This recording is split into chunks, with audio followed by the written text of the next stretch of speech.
தலைமுடி அப்படிங்கிறது ஒரு மிகப்பெரிய ஒரு இது. அப்போ இன்ட்ரோடியூஸ் ஆகுறப்போ வந்து பார்த்தீங்கன்னா, நீங்க அந்த ஹார்மோனியம் போட்டுட்டா தன்னன்னா அப்படின்னு பார்க்குறப்ப, தலை வந்து தனியா அந்த முடி வந்து தனியா ஆடும். அவ்வளோ முடி அவ்வளோ இது இருந்ததுல, அந்த முடியெல்லாம் என்ன சார் ஆச்சு? ஒரே நாள்ல கொட்டல. கொஞ்சம் கொஞ்சமா தான் கொஞ்சம் கொட்டுச்சு. கத்திக்குத்து சந்திரசேகர் அப்படின்னு சொல்லிட்டு உங்கள செல்லம்மா எல்லாரும் வந்து கூப்பிடுவாங்க. அது வர்றதுக்கு என்ன மிகப்பெரிய காரணமா இருந்தது? இன்னொருத்தர் கத்தில குத்துனா தான் இது ஒரு அவார்ட் ஃபிலிம்னே எடுத்தாங்க. 15-20 நாள் இந்த படம் மட்டுமே மேக்கப், நோ மேக்கப்பு, 10 நாள் ஷேவ் பண்ணா தாடி, அப்படியே போய் அப்படியே நடித்தேன். புவர் படம் அது. இந்த டைரக்டர்கிட்ட போய் நடிக்கிறிய அப்படின்னு சொன்ன காலம்லாம் உண்டு, சொன்னவர்களெல்லாம் உண்டு. கார் எதிரி துரத்திட்டு வருவோம், ஒரு கார் போங்க, அந்த காரை கேட்ச் பண்ணிடுவேன் பின்னாடி. கார் ஸ்பீடாக போகும். ஆனால் இந்த பலகையோட வீலில் இவ்வளோ தானே, அது அப்படி போகும்போது ஒரு சின்ன கல் தட்டுச்சு, வண்டி இப்படி கிட்டாச்சு, கையை விட்டுட்டேன். ஆனால் அந்த குழந்தைய மட்டும் பத்திரமா பார்த்துட்டேன். அந்த பையன் யாருன்னா, இந்த எரிமலை எப்படி பொறுக்கும் அந்த பாட்டு வந்து பார்த்தீங்கன்னா, கொஞ்ச நாளுக்கு அப்புறம் ஒரு படத்துல வந்து காமெடிக்காக யூஸ் பண்ணியிருந்தாங்க. அதை நோட் பண்ணீங்களா? விவேக் பண்ணியிருப்பாரு. எரிமலை எப்படி பொறுக்கும் அந்த ஆறு அது ஆழமலை சாங்கில் மண்ணு சரிவு இப்படி, அந்த சரிவில் இப்படி உட்காந்துருப்பேன். ரம்யா கிருஷ்ணனை பார்த்து இப்படி பாடுவீங்க, பாடிட்டு எந்திரிக்கணும். கையை ஊண்டாமல் எந்திரிக்கவே முடியாது. அதே மாதிரி பின்னாடி கையை கட்டாமல் இருந்தால் ஆட்டோமேட்டிக் தன்னால் கை முன்னாடி வந்துடும். ரம்யா கிருஷ்ணன் பார்த்துட்டு அப்படி எந்திரிக்கணும். அப்போ நான் அதை அப்படியே தொடர்ச்சியா வந்து நெருக்கமான நண்பர்கள் கூடவே பயணிக்கிறதுக்கு ஏதாவது காரணம் இருக்கா? கமல், ரஜினிக்கு அடுத்து விஜயகாந்த், சத்யராஜ், பிரபு, கார்த்திக், மோகன். இதுக்கிடையில் நானும் வந்து இந்த சுருட்டை முடியோடு அவ்வளோ இருக்கணும். அந்த மாதிரி ஏதாவது ரீக்ரியேட் பண்றதுக்கு யாராவது பிளான் பண்ணியிருக்காங்க, பண்ணிட்டு இருக்கேன். ஓ, அப்டேட் இருக்கு. அதே கர்லி ஹேர் வச்சு. Periyar Maniamma Institute of Science and Technology, Tanjavur, BArc, ranked number 18 in India by IIRF. The Chennai Silks in Wow Summer Sale. Let the celebrations begin. Nova Sangamam Premium Plots and Villas at Manapakam. For booking, contact 9564 012345.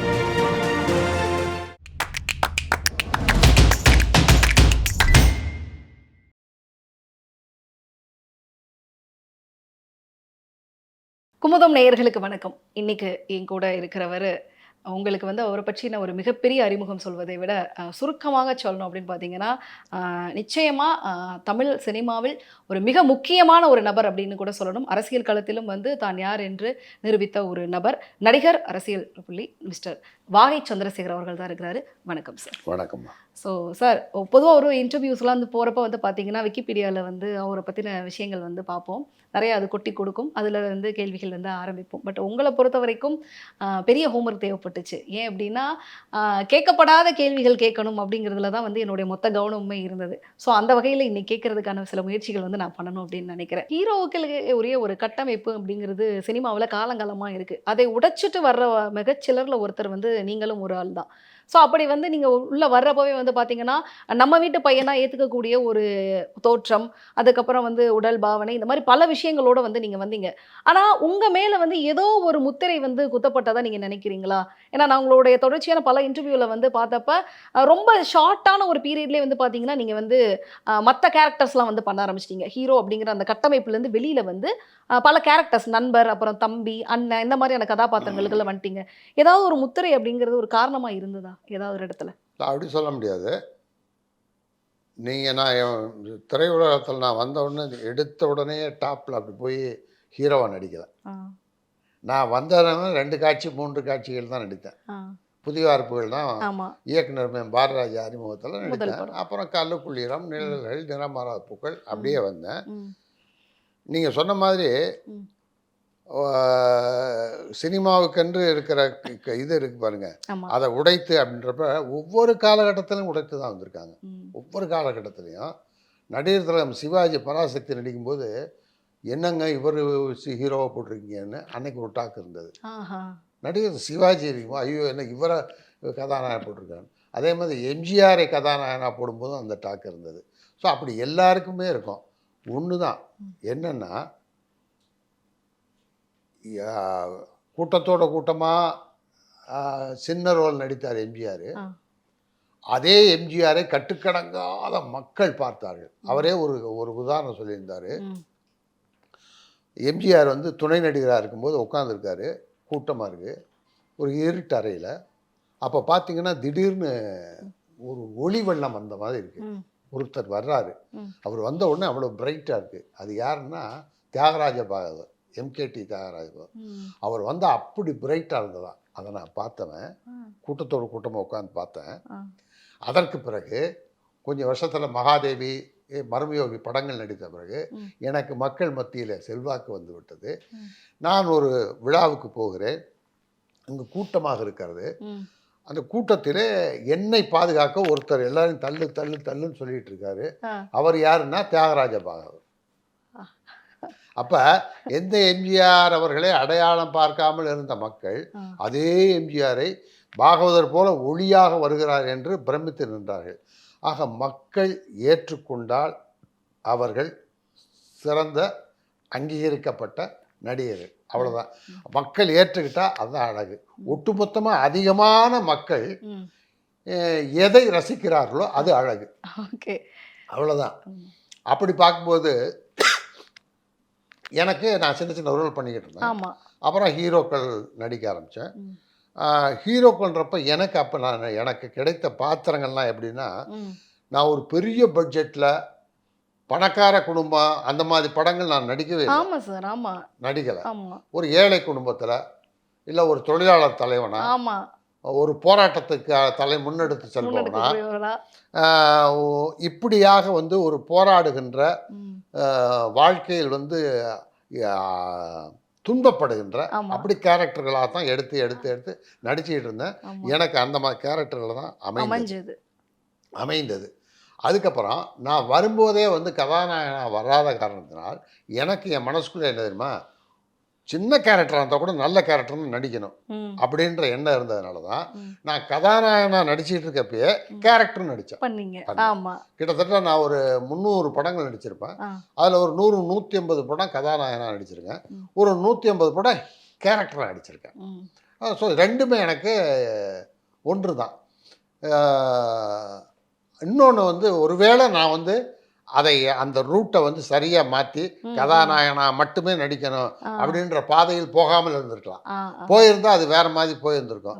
But என்ன எப்படி இருந்துச்சுன்னா, நமக்கு என்ன, நம்ம நடிக்கணும்னு வந்தோம், எந்த character கிடைச்சாலும் நடிப்போம் அப்படின்றதான் இன்ற வரைக்கும் இருக்கிறதுனால இன்றைக்கும் நான் வந்து இன்னும் 5 படங்கள் நடிச்சுக்கிட்டு இருக்கேன்றப்ப இப்போ ரொம்ப அதுக்காக ரொம்ப நம்ம எடுத்த முடிவு சரியானது தான் அப்படிங்கிற மாதிரி ரொம்ப சந்தோஷமாக தான் இருக்கீங்க. அதாம்மா என்னோட முடிவு. நான் எடுக்கும்போது, நான் கேரக்டர் நடிக்கும்போதோ இல்லை சில இந்த டைரக்டர்கிட்ட போய் நடிக்கிறியே அப்படின்னு சொன்ன காலம்லாம் உண்டு, சொன்னவர்களெல்லாம் உண்டு.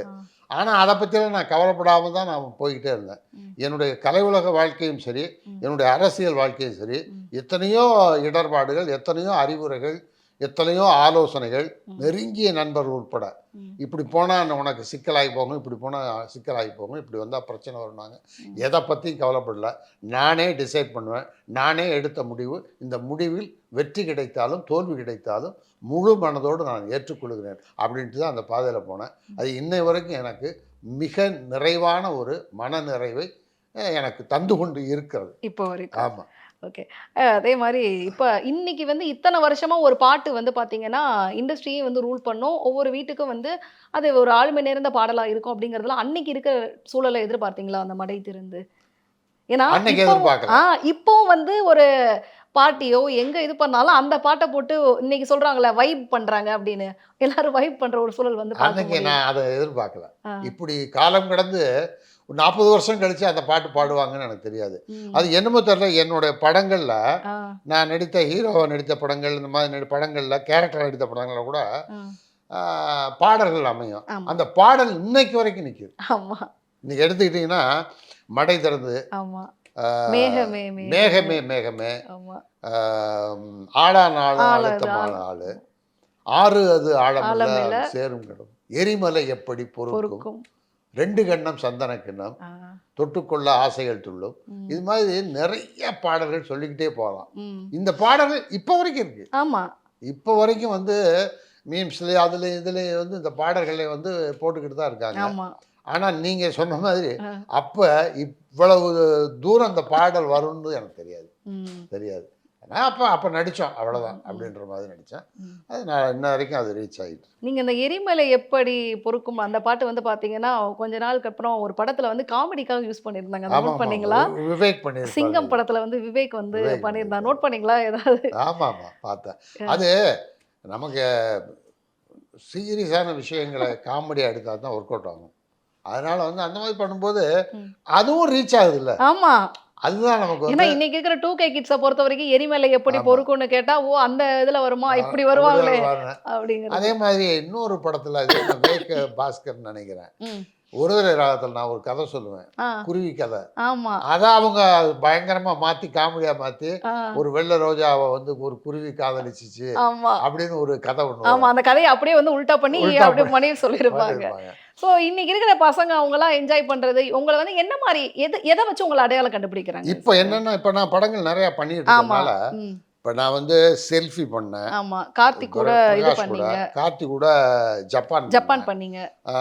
சிம்பு கூட மாநாடு பண்ணேன். ஆமா, இப்போ நிறைய படங்கள் சூதுகம் 2 நடிச்சிட்டு இருக்கேன், சலூன் நடிச்சிட்டு இருக்கேன். அதனால அது மட்டும் இல்லாமல் மீடியா வந்துருச்சுல. இப்போ பழைய படங்களும் பார்க்குறாங்க, நம்மளோட பேட்டிகள் அரசியலையும் நம்ம இருக்கிறனால, பொதுவாழ்க்கை இருக்கிறதுனால ரெண்டையும் பார்த்துடுறாங்க. இந்த யங்கர் ஜென்ரேஷன் ரெண்டையும் பார்த்துறதுனால எங்கே போனாலும் அவங்களுக்கு வந்து பழைய படத்தையும் நினைவுபடுத்துகிறாங்க, புது படத்தையும் நினைவுபடுத்துகிறாங்க. அப்டேட் ஆகிட்டு. ஆமாம், அதனால் அப்படியே போயிட்டு இருக்குது சார். இன்னொரு விஷயம் வந்து அப்போ இருந்த ஆட்களுடைய மிகப்பெரிய பொறாமையை வந்து நீங்கள் சம்பாதிச்சுருக்கீங்க அப்படிங்கிறது உங்களுக்கு தெரியுமான்னு தெரியலை. ஏன் அப்படின்னா வந்து இன்னைக்கு தலைமுடி அப்படிங்கிறது ஒரு மிகப்பெரிய ஒரு இது. அப்போ இன்ட்ரடியூஸ் ஆகிறப்போ வந்து பார்த்தீங்கன்னா நீங்கள் அந்த ஹார்மோனியை போட்டிட்டா தன்னன்னா அப்படின்னு பார்க்குறப்ப தலை வந்து தனியாக, அந்த முடி வந்து தனியாக ஆடும். அவ்வளோ முடி, அவ்வளோ இது இருந்ததுல அந்த முடியெல்லாம் என்ன சார் ஆச்சு? ஒரே நாளில் கொட்டல, கொஞ்சம் கொஞ்சமாக தான் கொட்டுச்சு. அது என்னன்னா ஜென்ரேஷன் வேற. எங்கள் அப்பாவுக்கு வழுக்க முடியல. இன்னொன்று என்னன்னா, நான் நாடகங்களில் நடிச்சிட்டு இருக்கும்போது பல மாவட்டங்களில் பல ஊர்களில் பல தண்ணி, ஆமாம், சினிமா ஷூட்டிங்லேயும் நிறையா லைட்டு நம்ம ஹெல்த்துக்கு என்னோட பாடிக்கு அது சரியாக வரல. அதனால என் பிரதர்ஸுக்கெல்லாம் இன்னும் நல்ல முடி நிறையா இருக்குது, முடி நிறையா இருக்குது. அது என்னுடைய நெருங்கிய சினிமா நண்பர்கள் கூட நல்லா தானே இருக்குது, யூத்தாக இருக்க, கரெக்டாக இருக்குது, விக்கு வச்சுக்கலாமே வச்சுருக்காங்க நிறையா நடிகர்கள், உங்களுக்கே தெரியும். ஆமாம், என்னுடைய நண்பர்கள் ஹீரோ நண்பர் நிறையா வச்சுருக்காங்க. நான் சொல்லுவேன் அவங்கள்ட்ட, அதெல்லாம் வேணாம், எனக்கு முடி இருக்கும்போது அது ஒரு அழகு, முடி இல்லாமல் இருக்குது இது ஒரு அழகு, அதனால் நான் இப்படியே இருக்கேன். உங்களுக்கு எந்த வெர்ஷன் ரொம்ப பிடிச்சிருந்தது? எந்த இதில் அந்த தலை நிறைய அந்த சுருட்டை முடியோடு இருந்த அந்த வெர்ஷன் ரொம்ப பிடிச்சிருந்ததா இல்லை இப்போ இருக்க? ரெண்டுமே எனக்கு ரெண்டுமே பிடிச்சிருக்கு. அதாவது எதுவும் பொருத்தமாக இருக்கணும். என்னடா இப்படி இருக்காரு, முடி இல்லாமல் இப்படி இருக்காரு அப்படின்றது இல்லை. இது இயல்பா தான். முடி இல்லாமல் இருந்தாலும் நல்லதா இருக்காரு அப்படின்றது இருக்கு, முடி இருக்கும்போது நல்லதா இருந்தாருன்றதுனால இது ரெண்டையுமே அவங்க எப்படி ரசிக்கிறாங்களோ அது மாதிரி நானும் வந்து யதார்த்தமாக அதை அப்படியே விட்டேன். சமீபத்தில் உங்களுடைய படங்கள் எல்லாத்துலேயுமே வந்து பார்த்தீங்கன்னா நீங்கள் இப்போ எப்படி இருக்கீங்களோ அதே மாதிரி கதாபாத்திரங்கள் அதே தோற்றத்தில் தான் நீங்கள் நடிச்சிட்டு இருக்கீங்க. ஒருவேளை அடுத்து வரக்கூடிய ஒரு சில படங்கள்ல நீங்க அப்ப எப்படி வந்து அந்த சுருட்டை முடியோட நடிக்கிறேன் இல்ல அதே மாதிரி கெட்டப்ல அந்த சுருட்டை முடியோட அவ்வளவு இருக்கணும், அந்த மாதிரி ஏதாவது ரீக்ரியேட் பண்றதுக்கு யாராவது பிளான் பண்ணிருக்காங்க? பண்ணிட்டு இருக்கேன். ஓ, அப்டேட் இருக்கு. அதே கர்லி ஹேர் வச்சு பண்ற மாதிரி யங் கேரக்டருக்கு அது ஷூட்டிங் நடந்துட்டு இருக்கு, அந்த மாதிரியும் பண்ணிட்டு இருக்கு. ஓகே, அப்ப கூடிய சீக்கிரம் வந்து திரும்பி வந்து நீங்க அதே மாதிரி நன்னா அப்படிங்கிறதுல பார்க்கலாம். நாங்கள் வாகை சந்திரசேகர் அப்படிங்கிற பெயர் வந்து பார்த்திங்கன்னா எல்லாருக்கும் ரொம்ப பரிச்சயமான ஒரு பெயர். அதுக்கு முன்னாடி வந்து உங்களுக்கு இன்னொரு பெயர் இருந்திருக்கு. ஸோ உங்களுக்கே தெரியும், கத்திக்குத்து சந்திரசேகர் அப்படின்னு சொல்லிட்டு உங்களை செல்லம்மா எல்லாரும் வந்து கூப்பிடுவாங்க அப்படின்னு சொல்லியிருக்காங்க. அது வர்றதுக்கு என்ன மிகப்பெரிய காரணமாக இருந்தது? ப்ளஸ் அந்த பெயருக்கு பின்னாடி வந்த விமர்சனங்களை வந்து நீங்கள் எப்படி ஃபேஸ் பண்ணீங்க? இல்லை, நான் இப்போ இவரை வந்து மோகன நண்பர் மோகன மைக் மோகன் சொல்லுவாங்க. ஆமாம், ராமராஜனை வந்து ட்ரௌசர் ராமராஜன் சொல்லுவாங்க. அது மாதிரி ஆனால் மைக் மோகன் வந்து 2-3 படத்தில் தான் மைக்கை வச்சு பாடினார். அவர் நடித்த நிறையா படங்கள்ல அவர் சாதாரண. அது மாதிரி எனக்கு ஒரே ஒரு படத்தில் தான் கத்தியில் குத்தி நான் சாகிற மாதிரி வரும். அது எந்த படம்னா சிவப்பு மல்லி. அந்த சிவப்பு மல்லியில் அது வந்து மக்கள் மத்தியில் அப்படி நின்று போச்சு. ஏன்னா கிளைமேக்ஸில் வந்து மனைவிகிட்ட சொல்கிறான், இந்த மாதிரி உனக்கு நான் போயிட்டு வர்றேன், வேலைக்கு போயிட்டு வரும்போது உனக்கு என்ன வாங்கிட்டு வரணும், எனக்கு நீ வந்து உனக்கு நான் மல்லிகைப்பூ வாங்கிட்டு வரட்டுமான்னு கேட்குறான். மல்லிகைப்பூ எல்லோரும் தானே வாங்கி கொடுக்குறாங்க, நீ வித்தியாசமாக சிவப்பு மல்லி வாங்கி கொடுக்க முடியுமா அப்படின்னு கேட்குறான். உனக்குன்னு எங்கே இருந்தாலும் வாங்கி தருவேன்னு சொல்லிட்டு வரும்போது மல்லிகைப்பூ வாங்கிட்டு வரும்போது கத்தியில் குத்திடுறாங்க. அந்த மல்லிகைப்பூ சிவப்பாயிருது, சிவப்பு மல்லி கொடுக்குறான். இது டைட்டில். இது அன்னைக்கு பெரிய வெற்றி படம். அந்த படம், அந்த படத்தில் வந்து மெயின் ரோல் நான், என் கூட விஜயகாந்த், நான் தான் ஹீரோ, டைட்டில் ஹீரோ நான் தான். அப்போ அது போய் என்ன ஆயிடுச்சுன்னா மக்கள் மனதில் நின்றுச்சு. அதில் இருந்து இந்த மாதிரி கத்தி குத்து வாங்குவார், கத்தி குத்து வாங்குவார்னு. இதில் என்னென்னா இன்னொருத்தர் கத்தியில் குத்துனா தான் தப்பு. கத்தி வாங்கிறது, குத்து வாங்கிறது ஒன்று சாக்ரிஃபைஸ் தானே. குத்துனா தான் நம்பியார் மாதிரி வில்லண்டா கத்தியில் குத்து எல்லாரையும் குத்துவான்னுவாங்க.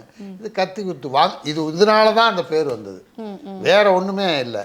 அதே மாதிரி தான் சொல்கிறேன்ல உங்களுக்கு, அவர் தொழிலாளர் தலைவர், ஏழை பிரச்சனைகளை இது பண்ணுவார், இப்படியெல்லாம் வந்து பண்ணாங்க. நீங்கள் அப்படி பார்த்தீங்கன்னா எனக்கு வந்து நேஷ்னல் அவார்டு கிடைச்சது நண்பா நண்பா படத்துக்காக. ஆமாம், அந்த படத்தில் இடுப்புக்கு கீழே செயலில் இருப்பேன். அது ஒரு சாதாரண லோ பட்ஜெட் படம். எந்த பெரிய டெக்னீஷியன் கிடையாது. சார்லி நானும் மட்டும் 2 பேர் தான் ஆக்ட் பண்ணியிருப்போம். அந்த ஷூட்டிங்கே வலசரபாகத்தில் என்னுடைய வீடு இருந்தது. அந்த வீட்டில் தான் ஷூட்டிங். அங்கேயே நம்ம வீட்டிலே சாப்பாடு, டெக்னீஷியன்ஸுக்கு எல்லாம் சாப்பாடு வந்துடும். எனக்கு அந்த படத்தில் நடிக்கும்போது எனக்கு என்ன தோணுச்சுன்னா, இது ஒரு அவார்ட் ஃபிலிம்னே எடுத்தாங்க. சரி, நம்மளும் ஒரு அவார்ட் ஃபிலிமில் நடித்து பார்ப்போம் அப்படின்னு சொல்லிட்டு நான் இந்த கமர்ஷியல் படங்களை கால் ஷீட்லாம் கட் பண்ணிவிட்டு 15-20 நாள் இந்த படம் மட்டுமே மைண்டில் வச்சுக்கிட்டேன். என்ன பெரிய பெரிய அவார்டு நடிகர்னா என்ன, எல்லாம் ஒரே நடிப்பு தானே, இதை பார்த்துட்டு அந்த ஸ்கிரிப்டை வாங்கிட்டேன். மொத்தம் டெய்லி ஸ்கிரிப்டை படிக்க, மேக்கப் நோ மேக்கப்பு, 10 நாள் ஷேவ் பண்ணால் தாடி, அப்படியே போய் அப்படியே நடித்தேன். புவர் படம் அது, ரொம்ப ப்ரொடக்ஷனில் ரொம்ப வீக்கான படம். ஆனால் அந்த படம் போய் இந்த பெர்ஃபார்மன்ஸ் மட்டும், இந்த பெர்ஃபார்மன்ஸுக்காக மட்டுமே பெஸ்ட் சப்போர்ட்டிங் ஆர்டிஸ்ட்ன்ற இது கிடைச்சது. ஸோ அது இப்போ நீங்கள் கத்தி குத்து சொன்னீங்களா, அது மாதிரி எனக்கு என்னென்னா ஊனமுற்ற மாற்றுத்திறனாளி வேஷம்லாம் நிறைய நான் பண்ணியிருக்கேன். ஆமாம், அதான் அந்த நண்பா நண்பா பண்ணேன். துர்கான்னு ஒரு படம் பண்ணேன். எச்சில் இரவுகளில் கண்கள் தெரியாத கேரக்டராக பண்ணியிருக்கேன். 10-20 நாய் வந்து ஒன்றா வந்து கண்டிக்கும். அந்த மாதிரி சீனு, பிரமாதமான சீன், அதெல்லாம் அந்த பாலுமேந்திராட்டு கேமரா அது பண்ணேன். துர்கா பண்ணேன். முதல் வசந்தம் 2 கையும் இருக்காது, 2 கை இல்லாமல் முதல் வசந்தம் பண்ணேன். இதில் விட இதில் ரொம்ப அருமையான ஒரு படம், எல்லாரும் தெரியும். அந்த படம் ஓரளவுக்கு நல்லா போச்சு. தர்மபத்தினின்ற படம்னு நினைக்கிறேன். அந்த படத்தில் கால் 2 இருக்காது, இந்த பலகையில் சின்ன வீல் வச்சு இப்படி உருட்டிக்கிட்டே போவாங்க தெரியுமா. கால் 2 மடங்கி இருக்கும், இப்படி தரையாக போயிட்டே இருப்பாங்க. அதில் நான் போவேன். அதில் என்ன சேசிங் அப்போ என் வயிற்றில் என்னோடய பையனை கட்டியிருப்பேன், மடியில் கட்டிட்டு போகும்போது அண்ணா ஃப்ளைஓவர் இருக்குது பாருங்கள், அங்கே வந்து ஒரு கார் எதிரி துரத்திட்டு வருவோம். ஒரு கார் போங்க, அந்த காரை கேட்ச் பண்ணிவிடுவேன் பின்னாடி. காரை கேட்ச் பண்ணால் கார் ஸ்பீடாக போகும். ஆனால் இந்த பலகையோட வீலில் இவ்வளோ தானே தான் இருக்குது. அது அப்படி போகும்போது ஒரு சின்ன கல் தட்டுச்சு. வண்டியோ 20 கிலோமீட்டர் ஸ்பீடில் போகுது. அதை நான் பிடிச்சி போய்கிட்டே இருக்கேன். பிரேக் அடித்தா மூஞ்சில் அடிக்கும், விட்டால் இந்த வண்டி எங்கேயோ போய் இடிச்சிடும். அண்ணா ஃப்ளைஓவர் ஒரு கல் தட்டுச்சு, வண்டி இப்படி ஸ்கிட்டாச்சு. கையை விட்டுட்டேன். ஆனால் அந்த குழந்தைய மட்டும் பத்திரமா பார்த்துட்டேன். அப்படியே பிடிச்சிட்டு நல்ல குண்டாக இருப்பான் அவன், 4 வயது குழந்தை. அப்புறமே பத்திரமா பார்த்து அவனுக்கு ஒரு காயம் இல்லாமல், எனக்கு மட்டும் இங்கெல்லாம் சிராய்ப்பு, காயம் இல்லாமல் அவனை பார்த்துக்கிட்டேன். அந்த காட்சி எனக்கு மறக்க முடியாது. அந்த பையன் யாருன்னா நடிகர் ஜனகராஜோட மகன். ஓ, அப்படிங்களா? ஆமாம், குண்டா இருப்பான், நல்ல குண்டா இருப்பான், ஒரு காயம் இல்லாமல். அவன் நடிக்கவே முடியாது அப்படின்னு சொல்லிட்டு இருந்தான். இருப்பா, நான் தானே இருக்கேன்டா, நான் வந்து என் கூட அழகாக வச்சு பண்ணிக்கிறேன்னு சொல்லி நீங்கள் தான் கேட்டிங்களா? ஆமாம் சொல்லி நடித்தேன் அந்த படத்தில். அந்த நிகழ்ச்சியெல்லாம் நினைவுக்கு வருது. அந்த குழந்தைக்கு இன்னைக்கு ஒரு 40 வயதுக்கு மேலே இருக்கும்னு நினைக்கிறேன். நிச்சயம். அந்த குழந்தை இப்போ சமீபத்தில் பார்த்தீங்களா? இதில் பேட்டியில் பார்த்தேன். ஜனகராஜ் பேட்டியில் அவங்க. அது மாதிரி முதல் வசனத்தெல்லாம் மணிவண்ணனுடைய மிக நெருங்கிய நண்பர். ஆமாம், ரொம்ப ஜாலியாக இருப்போம். ஷூட்டிங்கில் சீரியஸாக இருக்கும். டேக்குன்னு கேமரா ஓடினா தான் சீரியஸ், அது வரைக்கும் கலாட்டா பண்ணிகிட்டு இருக்கும். கிளாப் வச்சு கிளாப் போகிற வரைக்குமே தகராறு சேட்டை கலாட்டா பண்ணிகிட்டு இருப்போம். ஆனால் அந்த ஷாட் வந்தோடனே பிரமாதமாக இருக்கும். அதில் வந்து ஒன்றுமே இல்லை, உடனே வந்து கை 2 கையை வெட்டப்பட்டிருக்கும்ல, ஷார்ட் ரெடின்ற வரைக்கும் கலாட்டா பண்ணிட்டு இருப்பேன். ஷார்ட் ரெடினோடனே பின்னாடி மட்டும் கையை அப்படி பின்னாடி வச்சுக்குவேன், வச்சுட்டு ஷாலை போட்டு பண்ணுறது. அப்போ அவன் சொன்னான் என்கிட்ட, அந்த 6 அது ஆழமில்ல சாங்கில் மண் சரிவு இப்படி, அந்த சரிவில் இப்படி உட்காந்துருப்பேன், இப்படி உட்காந்து இப்படி ரம்யா கிருஷ்ணனை பார்த்து இப்படி பாடுவீங்க, பாடிட்டு எந்திரிக்கணும். இந்த மண் இப்படி சரிவாக இருக்குது, கையை ஊண்டாமல் எந்திரிக்கவே முடியாது. ஆமாம், ஊண்டாமல்.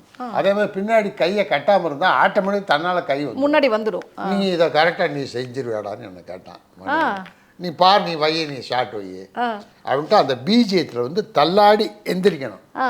ஆனால் மண் இப்படி சரிவு இப்படி சாஞ்சு உட்காந்துருக்கேன். ரம்யா கிருஷ்ணன் பார்த்துட்டு அப்படி எந்திரிக்கணும். அப்போ நான் அதை அப்படியே ஒரு சின்ன ஜர்க்கோட, கையில்லாத ஒருத்தன் தடுமாறி எந்திரிக்கிற ஒரு ஜர்க்கையும் பெர்ஃபார்மன்ஸில் கொடுத்து எந்திரிச்சோன்னா இப்போ ஷூட்டிங் ஸ்பாட்லேருந்து அத்தனை பேர் கை தட்டினாங்க. எப்படி சார் பண்ணீங்க? அது என்னென்னா உடற்பயிற்சி பண்ணுறதுனால நம்ம வந்து இப்போ உட்காந்துட்டு சப்போர்ட் எல்லாம் எந்திரிக்கும் போது அப்படியே எந்திரிக்கணும். சம்மணம் போட்டு உட்காந்துருக்கோம்ல, அப்படியே எந்திரிக்கப்போ ஒரு காலை பேலன்ஸ் பண்ணி அப்படி எந்திரிக்கணும். இல்லைன்னா இப்படி திரும்பி மெதுவாக எந்திரிக்கணும். அப்போ அந்த உடற்பயிற்சி எனக்கு பயிற்சி இருந்ததுனால அது எனக்கு ஹெல்ப் பண்ணுச்சு, டக்குன்னு எந்திரிச்சேன். இது இந்த பழக்கம் வந்து உங்களுக்கு நேச்சுரலாகவே உங்களுக்குள்ளே இருந்த ஒரு இதா, இல்லை யார்கிட்ட இன்ஸ்பயர் ஆகிலாம் அந்த பண்ணீங்க? இல்லை, நான் உடற்பயிற்சி எனக்கு ரொம்ப வருஷமாக உண்டு. இப்போ வரைக்கும் என்ன மாதிரி? இப்போ வரைக்கும் உடற்பயிற்சி எல்லாம். இப்போ என்ன எக்ஸசைசஸ்? எல்லா பயிற்சி, அதாவது கொஞ்சம் ஹெவியாக பண்ணுறதில்ல, ஆனால் வாக்கிங் ஜாகிங் பண்ணிடுவேன், ஒர்க் அவுட் பண்ணிடுவேன். சின்னதாக ஜிம் வீட்டிலே இருக்குது, நான் ஒர்க் அவுட் பண்ணிடுவேன். வெயிட் ஏற்றிடாமல் தொப்பை வந்துடாமல் உடம்பு பார்த்துக்க. டயட்டுன்றது மட்டும் என்கிட்ட இல்லை. அப்படிங்களா? ஆமாம் ஆமாம் சார், டயட் இல்லாமல் வெறும் இந்த டயட் எனக்கு ரொம்ப பிடிச்ச சாப்பாடு எல்லாத்தையும் நல்லா சாப்பிட்ருவேன். என்ன சாப்பாடு சார் ரொம்ப பிடிக்கும்? எனக்கு சாப்பாடுனாலே வந்து இந்த சாதம், அந்த மீன் குழம்பு, நான்வெஜ் எதுனாலும் பிடிக்கும். இட்லி தோசை பிடிக்கும். அதே மாதிரி இந்த சிறுதானியங்கள் அதில் வர்ற ஐட்டங்கள் பிடிக்கும். எனக்கு இந்த ஃபாஸ்ட் ஃபுட்டு அந்த ஐட்டங்கள் பிடிக்காது. அதெல்லாம் ட்ரை பண்ணியிருக்கீங்களா? அதெல்லாம் சும்மா சாப்பிட்டு பார்த்துருக்கேன். அது நமக்கு அது செட் ஆகலை. ஓகே, இதுனா நல்லா சாப்பாடு சாப்பிடுவேன். அதனால சாப்பிடக்கூடாதுன்னு டயட் கொஞ்சம் இப்படி இருங்கன்னு சொன்னால் சாப்பாடு பண்ணிவிட்டு அதுக்கு தகுந்த எக்ஸசைஸை பண்ணிடுறேன். சாப்பிட்டுட்டு ஒர்க் அவுட் பண்ணிடுறது. பிளஸ்டான ஒரு பாடி தான் சார் அந்த மாதிரி விஷயங்களுக்கு. சார், நீங்கள் மணிவண்ணன் சார் பற்றி ஒரு விஷயம் வந்து நீங்கள் பேசிக்கிட்டு இருந்தீங்க. இப்போ உங்களோட ப்ரீவியஸாக ஒரு பேட்டியில் வந்து பார்த்தேன், அவரை மாதிரி வந்து காரல் மார்க்ஸை பற்றி பேசுவதற்கு ஆளுமையான ஒரு ஆள் இல்லை அப்படிங்கிறத வந்து நீங்கள் குறிப்பிட்டு சொல்லியிருந்தீங்கல்ல. ஸோ அந்த நட்பும் அந்த இதுவும் எப்படி சார்? மணிவண்ணன் வந்து எனக்கு சினிமாவுக்கு முன்னாடிலேருந்து நட்பு, வாய்ப்பு தேடி போகிற காலத்துலேருந்து நட்பு. நானும் என்னுடைய சகோதரர், எங்கள் அம்மா எங்களுக்கு வந்து சமைச்சு போடுற வீடு இங்கே வந்துட்டாங்க. அப்போ என் வீட்டிலே மணிவண்ணன் சாப்பிட்ருக்காரு. சான்ஸ் தேடி போயிட்டு வந்துட்டு சாப்பிட்டுட்டு ஒன்றாவே இருப்போம். அப்புறம் கொஞ்சம் கொஞ்சமாக சேர்ந்து நான் பாரதிராஜாட்ட சேர்றேன். அதுக்கப்புறம் மணிவண்ணன் வந்து கல்லுக்குள்ளீரம் படத்தில் வந்து உதவி இயக்குனராக சேர்றாரு. ஆனால் அவர் அடிப்படையில் வந்து வெறும் சினிமா இயக்குனர் மட்டும் இல்லை, சிறந்த புத்திசாலி, கம்யூனிஸ்ட்டு, ஜென்ரல் நாலேஜ் ஜாஸ்தி. இப்போ நிறைய சினிமாவில் வந்து சாதிக்கிறவங்க சினிமாவை மட்டுமே அதுக்கான விஷயத்தை மட்டும் படிச்சுட்டு வந்துடுறது. இப்போ ஒரு டாக்டர்னா டாக்டருக்கான கோர்ஸ் தானே இருக்கும், எம்பிபிஎஸ் மெடிசன், அது இன்ஜினியர்னா இன்ஜினியர், அது மட்டும் தான் படிச்சுட்டு வந்து அதில் பெரிய ஆள் ஆகலாம். மணிவண்ணன் வந்து வெறும் சினிமாவை மட்டும் படிச்சுட்டு பெரிய ஆளாக இருக்கலாம். ஆனால் மணிவண்ணன் தேடல் மிக்க ஒரு ஆள். அதனால் இலக்கியங்கள், உலக இலக்கியங்கள், அறிஞர்கள், அரசியல், இயற்கை எல்லாத்துலேயுமே வந்து மிக தேர்ந்த ஒரு அறிவாளி, பெரிய புத்திசாலி. அதனாலே எங்களுடைய நட்பு வந்து எந்த டாபிக் எடுத்தாலும் பேசுவார் அவர். அந்த மாதிரி ஒரு நண்பர், கடைசி வரைக்கும் ஒரு நல்ல நண்பன். சினிமா தொடங்குவதற்கு முன்னால், சினிமாவுக்குள் வர்றதுக்கு முன்னாடி இருந்து அவருடைய மறைவு வரைக்குமே எங்களுடைய நட்பு நீடித்தது. இன்னும் கூட அவனுடைய நினைவாக அவன் வைத்திருந்த புத்தகங்கள் எல்லாம் நான் வச்சுருக்கேன். சினிமாவில் வந்து பார்த்தீங்கன்னா இயக்குனர்கள் வரிசையில் வந்து ஒரு குறிப்பிட்ட இயக்குனர்கள் கூட நீங்கள் அதிகப்படியான படங்கள் வந்து பண்ணியிருக்கீங்க. அதே மாதிரி நடிகர்களில் வந்து பார்த்தீங்கன்னா கார்த்திக் சார், அதுக்கப்புறம் பிரபு சார், அந்த மாதிரி விஜயகாந்த் சார், இந்த மாதிரியான ஒரு நட்பு வட்டத்தில் ஒரு படங்கள் வந்து பண்ணியிருப்பீங்க. தொடர்ச்சியாக வந்து நெருக்கமான நண்பர்கள் கூடவே பயணிக்கிறதுக்கு ஏதாவது காரணம் இருக்கா? அப்படி இல்லை. அந்த டைம் நீங்கள் பார்த்துக்கிட்டிங்கன்னா, நாங்கள் வந்து 80s பார்த்துக்கிட்டிங்கன்னா கமல் ரஜினிக்கு அடுத்து விஜயகாந்த், சத்யராஜ், பிரபு, கார்த்திக், மோகன், இவ்வளோதான். ஆமாம், இதுதான் இருந்தாங்க. இதுக்கிடையில் நானும் வந்து கதாநாயகனா நடிச்சிட்டு இருப்பேன், கேரக்டர் ரோலும் பண்ணுவேன். அவங்களும் அது மாதிரி பண்ணுவாங்க. சேர்ந்து சேர்ந்து சேர்ந்து சேர்ந்து பண்ணுற மாதிரி எங்களுக்குள்ள பெரிய, ஏன்னா இப்போ சத்யராஜ் வந்தாருன்னா சத்யராஜ் எடுத்தோடனே வந்து சின்ன ரோல் பண்ணி அப்புறம் வில்லன் பண்ணி ஹீரோ பண்ணார். அதே மாதிரி பிரபு வந்து ஒரு கேரக்டர் பண்ணார் சங்கிலியில், அப்புறம் அப்படியே வந்தார் கோழி கூதல் ஒரு கேரக்டர் பண்ணார், அப்புறம் ஹீரோ. இப்போ எடுத்தோடனே வந்து ஹீரோவானவர் நீங்கள் எடுத்துக்கிட்டீங்கன்னா கார்த்திக் அப்படி வந்தார். மற்ற எல்லாருமே சின்ன சின்ன ரோல் பண்ணி தான் வந்தது. அதனால இது எங்களுடைய நட்பு வட்டாரம். அது மாதிரி இயக்குநர்கள் எடுத்துக்கிட்டிங்கன்னா விசு, ராமநாராயணன், மணிவண்ணன், ஆர்சி சக்தி, 4 பேர் கூட நீங்க அதிகப்படியான நிறைய படம் பண்ணியிருக்கேன். ராமநாராயணன் கூட நிறைய படம், மணிவண்ணன் கூட நிறைய படம், விசு அவர்களுடைய படங்கள் நிறையா படம் பண்ணியிருக்கேன். அந்த மாதிரி சர்க்கிள் அப்படியே இருந்தோன்னே அதுவே எங்களுக்கு ரொம்ப நல்லா இருந்தது, போகிறதுக்கு வசதியாக இருந்தது. அதனால் அப்படி பண்ணோம். அதெல்லாம் வெளிப்படங்களும் நிறையா பண்ணியிருக்கோம். இந்த படங்கள்லாம் எங்களுடைய காம்பினேஷன் படங்கள் பூரா பெருசாக வெற்றி அடைஞ்சது.